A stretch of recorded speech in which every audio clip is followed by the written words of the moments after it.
decided not to indict Darren Wilson for the cold-blooded murder of Mike Brown. I, a well-framed riot, chose not to protest. Instead, like any good choir conductor, I shut down everything and demanded a better harmony. The protests were in a part of Oakland I walked to near every day. But on that night, I closed my windows. Could not deal with yet another choir lifting the rafters about more Black death.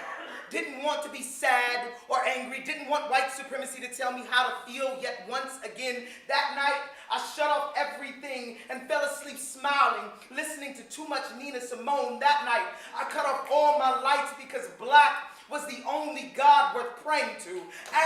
Asked if Jesus bleed a Black woman. Said the only Black people I know who could turn that small amount of food into feasts are Big Mamas. We laughed, we joked, talked about bones and spades, about how the old Black men we know who smoke menthols know how to fix carburetors too. Marveled at how creative Black kids are. Said they must be. This world ain't never been safe, so we built new ones out of scrap paper, bones, and possibility. That night I danced on beat, which is to say, I chose to be happy and Black, and how political that choice was. How political that choice always is. The first time I ever saw a man shot to death, his arms were flailing wildly as if he was dancing for a God he knew he was about to see. What an unholy prayer his body was.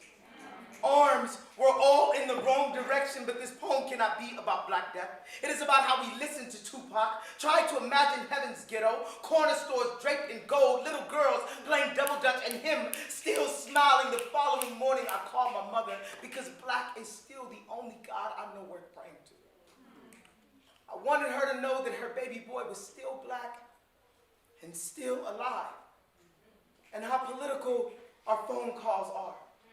How political they always will be, but this poem cannot be about politics, cannot be about so-called Black on Black crime, cannot be about police murders. This poem is simply about Black joy, about fish fry and cookouts, where all the little kids know the dances before they even come out. It is about how on most days, the most revolutionary thing I can do is enjoy my niece's laughter, their brown faces bubbling like good fried bologna sandwiches. And ain't that the blackest shit ever, y'all?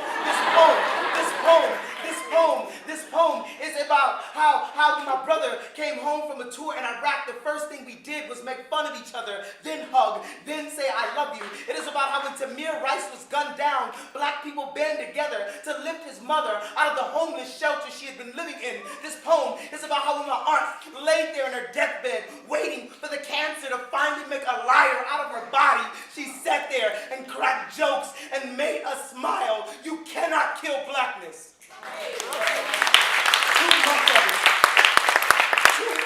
Too much of it is wrapped in an unshakable joy. And ain't that why they think we magic in the first place? That despite every reason not to, we still smile. We still laugh. We still love. We still Black. We still